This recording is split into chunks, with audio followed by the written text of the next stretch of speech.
ಹೀಗೆ ಅನೇಕ ವರ್ಷಗಳು ಸರಿದವು. ಒಮ್ಮೆ ಭರತರ ಸಹೋದರ ಮಾವ ಯುಧಾಜಿತನು ಅಯೋಧ್ಯೆಗೆ ಬಂದು ಕೆಲವು ದಿನ ಇದ್ದನು. ಅವನು ಹಿಂದಿರುಗುವಾಗ ತನ್ನ ಜೊತೆಗೆ ಭರತನನ್ನು ಕರೆದುಕೊಂಡು ಹೋಗಲು ಅಪೇಕ್ಷಿಸಿ ದಶರಥನ ಅನುಮತಿಯನ್ನು ಕೋರಿದನು. ದಶರಥನು ಇದಕ್ಕೆ ಸಮ್ಮತಿಸಿದನು. ಭರತನು ಮತ್ತು ಯಾವಾಗಲೂ ಅವನೊಟ್ಟಿಗೆ ಇರುತ್ತಿದ್ದ ಶತ್ರುಘ್ನನು ಕೇಕೆಯ ದೇಶಕ್ಕೆ ಹೊರಟರು.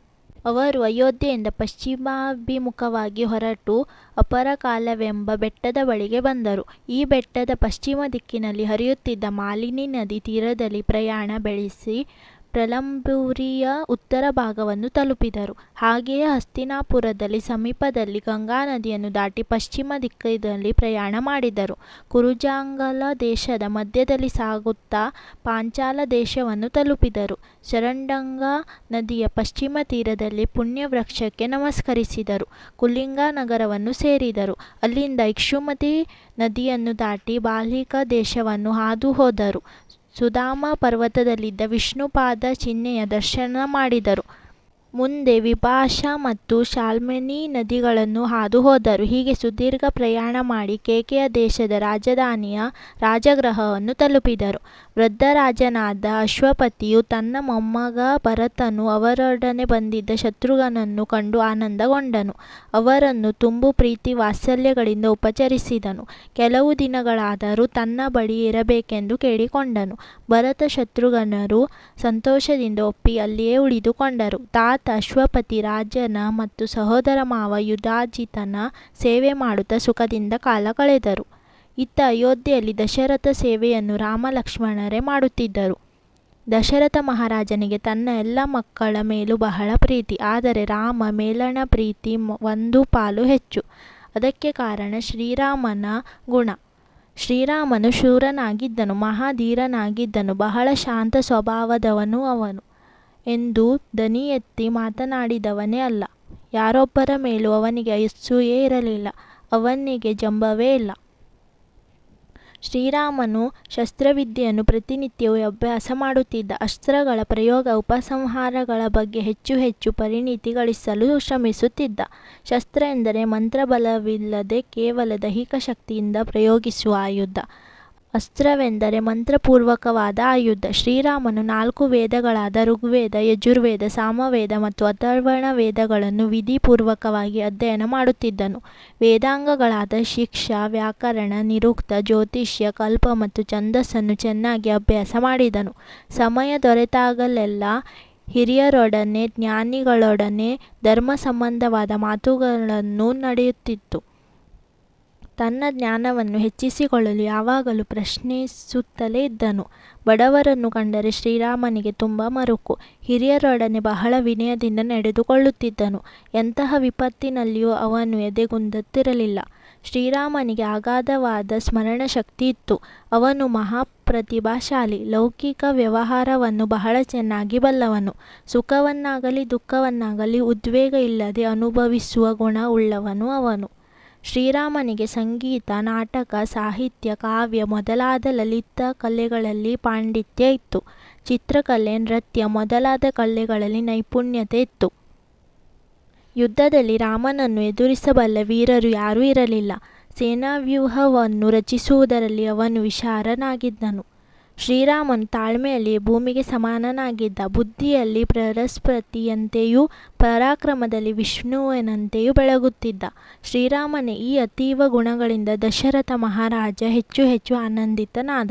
ದಿನ ಕಳೆದಂತೆ ದಶರಥನಿಗೆ ವೃದ್ಧಾಪ್ಯ ಆವರಿಸಿತು. ಅವನ ಶಕ್ತಿ ಕುಂದುತ್ತಾ ಬಂತು. ಅಲ್ಲದೆ ಇದ್ದಕ್ಕಿದ್ದಂತೆ ಅಯೋಧ್ಯೆಯಲ್ಲಿ ಕೆಲವು ಭೀಕರ ಉತ್ಪಾತಗಳು ಕಾಣಲಾರಂಭಿಸಿದವು. ಇದರಿಂದ ದಶರಥನಿಗೆ ಚಿಂತೆಯಾಯಿತು. ಇನ್ನು ತಾನು ಹೆಚ್ಚು ಕಾಲ ಬದುಕಲಾರೆ ಎನಿಸಿತು. ಹೀಗಾಗಿ ಅವನು ಈ ರೀತಿ ಯೋಚಿಸಿದ. ಈ ಉತ್ಪಾತಗಳು ಮುಂಬರುವ ಯಾವುದೋ ಆಪತ್ತನ್ನು ಸೂಚಿಸುತ್ತಿವೆ. ಇನ್ನು ನನ್ನ ಕಾಲ ಮುಗಿಯುತ್ತಾ ಬಂತು. ನನ್ನ ಶಕ್ತಿ ಕುಂದುತ್ತಿದೆ. ರಾಜ್ಯದ ಆಡಳಿತ ನಡೆಸಲು ನನ್ನಲ್ಲಿ ಮುನ್ನಿಚ್ಚತ್ತು ಸಾಮರ್ಥ್ಯ ಇಲ್ಲ. ಆದ್ದರಿಂದ ರಾಜ್ಯಾಡಳಿತ ಜವಾಬ್ದಾರಿಯನ್ನು ಶ್ರೀರಾಮನಿಗೆ ಒಪ್ಪಿಸುತ್ತೇನೆ. ಶ್ರೀರಾಮನು ಅತೀವ ಗುಣಸಂಪನ್ನ. ಅವನು ಯಾವಾಗಲೂ ಪ್ರಜೆಗಳ ಶ್ರೇಯಸ್ಸು, ಹಿತ, ಆಸಕ್ತಿಗಳ ಬಗ್ಗೆ ಚಿಂತಿಸುತ್ತಿರುತ್ತಾನೆ. ಪ್ರಜೆಗಳಿಗೂ ಶ್ರೀರಾಮನನ್ನು ಕಂಡರೆ ಬಹಳ ಪ್ರೀತಿ. ಅದರ ಅಭಿಮಾನಿಗಳೂ ಇವೆ. ಶ್ರೀರಾಮನನ್ನು ಯುವರಾಜನಾಗಿ ಮಾಡುತ್ತೇನೆ ಎಂದರೆ ಅವರಿಗೆಲ್ಲ ಒಪ್ಪಿಗೆಯಾಗುತ್ತದೆ. ದಶರಥ ಮಹಾರಾಜನು ತನ್ನ ಆಲೋಚನೆಯನ್ನು ಪ್ರಕಟ ಮಾಡಲು ಆಸ್ಥಾನಿಕರ ಒಂದು ಸಭೆಯನ್ನು ಕರೆದ. ಆ ಆಸ್ಥಾನದಲ್ಲಿ ದಶರಥನ ಅಧೀನದಲ್ಲಿದ್ದ ಅನೇಕ ಸಾಮಂತ ರಾಜರು, ಪೂರ್ವ, ಪಶ್ಚಿಮ, ದಕ್ಷಿಣ ಮತ್ತು ಉತ್ತರ ದೇಶಗಳ ರಾಜರು, ಗುಡ್ಡಗಾಡುಗಳಲ್ಲಿ ವಾಸ ಮಾಡುತ್ತಿದ್ದ ಜನರು, ಪ್ರತಿನಿಧಿಗಳು, ಮಂತ್ರಿಗಳು, ಸೇನಾಧಿಪತಿಗಳು, ವಿವಿಧ ಅಧಿಕಾರಿಗಳು, ಪ್ರಮುಖ ನಾಗರಿಕರು ಇಂದ್ರನ ಒಡ್ಡೋಲಗದಂತೆ ವೈಭವದಿಂದ ಕಂಗೊಳಿಸುತ್ತಿದ್ದ ಆ ಸಭೆಯಲ್ಲಿ ದಶರಥ ಮಹಾರಾಜನು ಸುಬೀಕರ ಕುರಿತು, ಆಸ್ಥಾನಿಕರೇ, ಈ ದಿನ ನಿಮ್ಮ ಮುಂದೆ ನನ್ನ ಒಂದು ಸಲಹೆಯನ್ನು ಇಟ್ಟು ನಿಮ್ಮ ಅಭಿಪ್ರಾಯ ಪಡೆಯಲು ಈ ಸಭೆ ಕರೆದಿದ್ದೇನೆ. ನಿಮಗೆ ತಿಳಿದಂತೆ ನನಗೆ ವಯಸ್ಸಾಗುತ್ತಿದೆ. ಮೊದಲಿನಂತೆ ನಾನು ರಾಜ್ಯಭಾರವನ್ನು ಸುಲಭವಾಗಿ ಮುಂದುವರಿಸಿಕೊಂಡು ಹೋಗಲಾರೆ. ಆದ್ದರಿಂದ ನನ್ನ ಹಿರಿಯ ಮಗ ಶ್ರೀರಾಮನನ್ನು ಯುವರಾಜನನ್ನಾಗಿ ಮಾಡಿ ಅವನಿಗೆ ರಾಜ್ಯಭಾರವನ್ನು ಒಪ್ಪಿಸಬೇಕೆಂದು ಆಲೋಚಿಸಿದ್ದೇನೆ. ಇದಕ್ಕೆ ನಿಮ್ಮ ಒಪ್ಪಿಗೆ ಇದೆಯೇ ಎಂದು ದಯವಿಟ್ಟು ತಿಳಿಸುವುದು. ಇಲ್ಲದಿದ್ದರೆ ಬೇರೆ ಏನು ಮಾಡಬಹುದು ಎಂಬುದು ಸೂಚಿಸಿರಿ. ನೀವು ಹೇಳಿದಂತೆ ಮಾಡುತ್ತೇನೆ ಎಂದು ಪ್ರಾರ್ಥಿಸಿಕೊಂಡನು. ದಶರಥನು ಶ್ರೀರಾಮನಿಗೆ ಪಟ್ಟ ಕಟ್ಟಲು ನಿಶ್ಚಯಿಸಿರುವ ಸಂಗತಿಯನ್ನು ಕೇಳಿ ಆಸ್ಥಾನಿಕರು ಆನಂದಿತರಾದರು. ಅವರು ಕಿವಿಗಡಚಿಕ್ಕುವಂತೆ ಚಪ್ಪಾಳೆಯ ಮುಂಗಡೆಯಿಡಿದರು. ಎಲ್ಲರೂ ಒಕ್ಕೊರಲಿನಿಂದ, ಮಹಾರಾಜ, ನಿನ್ನ ಆಲೋಚನೆಗೆ ನಮ್ಮ ಸಂಪೂರ್ಣ ಒಪ್ಪಿಗೆ ಇದೆ. ನಿನಗೆ ಈಗ ವಿಶ್ರಾಂತಿ ಅಗತ್ಯ ಇದೆ. ಆದ್ದರಿಂದ ಶ್ರೀರಾಮನಿಗೆ ಪಟ್ಟಾಭಿಷೇಕವನ್ನು ಮಾಡು.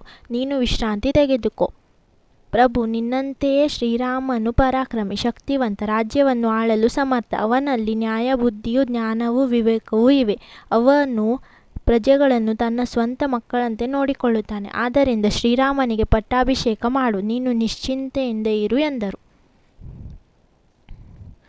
ಆಸ್ಥಾನಿಕರ ಒಪ್ಪಿಗೆಯನ್ನು ತಿಳಿದು ದಶರಥ ಮಹಾರಾಜನಿಗೆ ಬಹಳ ಹರ್ಷವಾಯಿತು. ಅವನು ಕುಲಪುರೋಹಿತರಾದ ವಸಿಷ್ಠರನ್ನು ಕುರಿತು, ಮಹರ್ಷಿಗಳೇ, ನನಗೆ ಭವಿಷ್ಯದ ಬಗ್ಗೆ ಏಕೋ ಬಹಳ ಹೆದರಿಕೆ ಆಗುತ್ತಿದೆ. ಆದ್ದರಿಂದ ಈ ಕೂಡಲೇ ಶ್ರೀರಾಮನಿಗೆ ಪಟ್ಟ ಕಟ್ಟಲು ನಿಶ್ಚಯಿಸಿದ್ದೇನೆ. ಹೆಚ್ಚು ಕಾಲ ಅವಕಾಶವಿಲ್ಲ. ನಾಳೆಯ ದಿನ ಚೈತ್ರ ಮಾಸದ ಪುಷ್ಯ ನಕ್ಷತ್ರವಿದೆ. ಬಹಳ ಶುಭಕಾರಿಯಾಗಿದೆ. ಆದುದರಿಂದ ನಾಳೆಯೇ ಶ್ರೀರಾಮನ ಪಟ್ಟಾಭಿಷೇಕ ನಡೆಸಲು ನಿಶ್ಚಯಿಸಿದ್ದೇನೆ. ದೂರದೇಶದಲ್ಲಿರುವ ಕೇಕೆಯ ಮತ್ತು ಜನಕ ಮಹಾರಾಜರಿಗೆ ಸುದ್ದಿ ಕಳುಹಿಸಲು ಸಮಯಾವಕಾಶವಿಲ್ಲ. ಹೇಗಿದ್ದರೂ ಅವರು ಈ ವಿಷಯ ತಿಳಿದು ಸಂತಸ ಪಡುತ್ತಾರೆ. ಮಹರ್ಷಿಗಳೇ, ಪಟ್ಟಾಭಿಷೇಕಕ್ಕೆ ಬೇಕಾಗುವ ಸಾಮಗ್ರಿಗಳನ್ನೆಲ್ಲ ತಿಳಿಸಿ, ಅವುಗಳ ವ್ಯವಸ್ಥೆ ಮಾಡುತ್ತೇನೆ ಎಂದರು. ವಸಿಷ್ಠರು, ಪಟ್ಟಾಭಿಷೇಕಕ್ಕೆ ವಿವಿಧ ಧಾನ್ಯಗಳು, ಮೊಳಕೆಗಳು, ಬಿಳಿಯ ಹೂವಿನ ಮಾಲಿಕೆಗಳು, ಅರಳು, ತುಪ್ಪ, ಜೇನುತುಪ್ಪ ಮೊದಲಾದ ಪದಾರ್ಥಗಳು ಬೇಕು. ಸುವರ್ಣ, ಮುತ್ತು, ರತ್ನಗಳು, ವಜ್ರ, ವೈಡೂರ್ಯಗಳು ಬೇಕು. ಪೂಜಾದ್ರವ್ಯಗಳು ಬೇಕು. ಎಲ್ಲ ಶಸ್ತ್ರಾಸ್ತ್ರಗಳು ಬೇಕು. ಚದುರಂಗ ಸೇನೆ, ಶುಭ ಲಕ್ಷಣವಿರುವ ಆನೆ, ಬಿಳಿಯ ಚಾಮರ, ಬೀಸಣಿಗೆ, ಧ್ವಜ, ಶ್ವೇತರ್ಜ ಇವುಗಳು ಬೇಕು. 100 ಗೋವುಗಳು, ನೀರು ತುಂಬಿದ ಕಲಶಗಳು ಬೇಕು ಎಂದರು. ದಶರಥನು ತನ್ನ ಮಂತ್ರಿಗಳನ್ನು ಕುರಿತು, ವಸಿಷ್ಠರು ಹೇಳಿದ ಎಲ್ಲ ಸಾಮಗ್ರಿಗಳನ್ನು ಕೂಡಲೇ ಸಿದ್ಧಪಡಿಸಿರಿ ಎಂದು ತಿಳಿಸಿದನು. ಸುಮಂತ್ರನಿಗೆ ಶ್ರೀರಾಮನನ್ನು ಕರೆದುಕೊಂಡು ಬಾ ಎಂದು ಹೇಳಿ ಕಳುಹಿಸಿದನು. ಸುಮಂತ್ರನು ದಶರಥನ ಆಸ್ಥಾನದ ಮಂತ್ರಿಯಲ್ಲಿ ಪ್ರಮುಖನಾದವನು. ವಯಸ್ಸಿನಲ್ಲಿ ಹಿರಿಯ, ದಶರಥನ ಆಪ್ತರಲ್ಲಿ ಒಬ್ಬ. ಅವನು ಹೋಗಿ ಶ್ರೀರಾಮನನ್ನು ಕರೆದು ತಂದನು. ಶ್ರೀರಾಮನು ತಂದೆಯ ಪಾದ ಮುಟ್ಟಿ ನಮಸ್ಕರಿಸಿದನು. ದಶರಥನು ಮಗನನ್ನು ಆಶೀರ್ವದಿಸಿ, ಶ್ರೀರಾಮ, ನನಗೆ ವಯಸ್ಸಾಗುತ್ತಾ ಬಂತು. ರಾಜ್ಯದ ಆಡಳಿತವನ್ನು ಹಿಂದಿನಂತೆ ನಡೆಸಿಕೊಂಡು ಹೋಗಲು ನಾನು ಶಕ್ತನಲ್ಲ. ಆದ್ದರಿಂದ ನಾನು ನಿವೃತ್ತಿ ಹೊಂದಲು ಬಯಸುತ್ತಿದ್ದೇನೆ. ಶ್ರೀರಾಮ, ನಿನ್ನ ಸುಗುಣಗಳಿಂದ ನನ್ನ ಮನಸ್ಸಿಗೆ ಬಹಳ ಹರ್ಷವಾಗಿದೆ. ನೀನು ಸದಾ ಪ್ರಜೆಗಳ ಕ್ಷೇಮ ಚಿಂತೆಯಲ್ಲೇ ನಿರಂತರರಾಗುವುದರಿಂದ ನಿನಗೆ ಪಟ್ಟಾಭಿಷೇಕ ಮಾಡಬೇಕೆಂದು ನಿಶ್ಚಯಿಸಿದ್ದೇನೆ. ಸೂಕ್ತವಾದ ದಿನಗಳು ಬಹಳ ವಿರಳವಾಗಿದ್ದರಿಂದ ನಿನ್ನ ಪಟ್ಟಾಭಿಷೇಕವನ್ನು ನಾಳೆಯೇ ಮಾಡುವುದೆಂದು ಯೋಚಿಸಿದ್ದೇನೆ. ರಾಮಚಂದ್ರ, ನೀನು ರಾಜನಾಗಿ ಜನರನ್ನು ಚೆನ್ನಾಗಿ ಸಲಹು. ಮಗು, ಎಲ್ಲ ಮನುಷ್ಯರು ಮೇಲೂ 3 ರೀತಿಯ ಋಣಗಳಿರುತ್ತವೆ. ಅವೆಂದರೆ ದೇವಋಣ, ಋಷಿಋಣ ಮತ್ತು ಪಿತೃಋಣ. ಸುವೃಷ್ಟಿ, ಸುಭಿಕ್ಷ, ಗಾಳಿ, ಬಿಸಿಲು ಮೊದಲಾದ ಪ್ರಾಕೃತಿಕ ಸೌಕರ್ಯಗಳನ್ನು ನೀಡಿರುವ ದೇವತೆಗಳನ್ನು ಯಜ್ಞ ಯಾಗಾದಿಗಳಿಂದ ತೃಪ್ತಿಪಡಿಸಿ ದೇವಋಣದಿಂದ ಮುಕ್ತನಾಗು.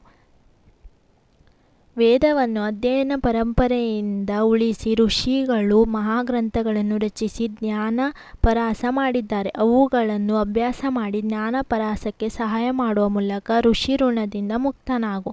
ಪುಣ್ಯ ಸಾಧನವಾದ ಈ ಶರೀರವನ್ನು ಕೊಟ್ಟು ಪೋಷಿಸಿರುವ ನಮ್ಮ ಪಿತೃಗಳು ಯೋಗ್ಯ ಮಕ್ಕಳನ್ನು ಪಡೆದು ಅವರನ್ನು ಉತ್ತಮ ವ್ಯಕ್ತಿಗಳಾಗಿ ಬೆಳೆಸಿ ವಂಶವನ್ನು ಮುಂದುವರಿಸುವ ಮೂಲಕ ಪಿತೃಋಣದಿಂದ ಮುಕ್ತನಾಗು.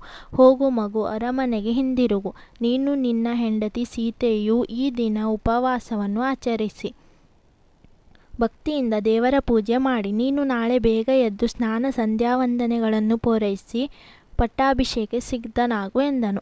ತಂದೆಯ ಮಾತನ್ನು ಕೇಳಿ ರಾಮನಿಗೆ ಬಹಳ ಆನಂದವಾಯಿತು. ನಾಳೆ ತನಗೆ ಪಟ್ಟಾಭಿಷೇಕ ಎಂದು ತಿಳಿದು ಸಂಭ್ರಮವೂ ಆಯಿತು. ವಿನಯದಿಂದ ತಂದೆಗೆ ಮತ್ತೊಮ್ಮೆ ನಮಸ್ಕರಿಸಿ ಅರಮನೆಗೆ ಹಿಂದಿರುಗಿದ. ತಾಯಿ ಕೌಸಲ್ಯಾದೇವಿಯನ್ನು ಕಂಡು ನಮಸ್ಕರಿಸಿದ ವಿಷಯವನ್ನು ತಿಳಿಸಿದ.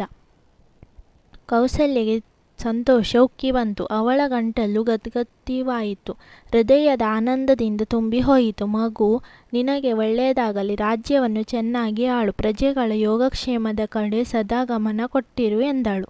ಶ್ರೀರಾಮನು ಹಾಗೇ ಆಗಲಿ ಅಮ್ಮ ಎಂದು ಹೇಳಿ ತಾಯಿಗೆ ಮತ್ತೊಮ್ಮೆ ನಮಸ್ಕರಿಸಿ ಸೀತೆಯ ಅಂತಃಪುರಕ್ಕೆ ಹೋದನು.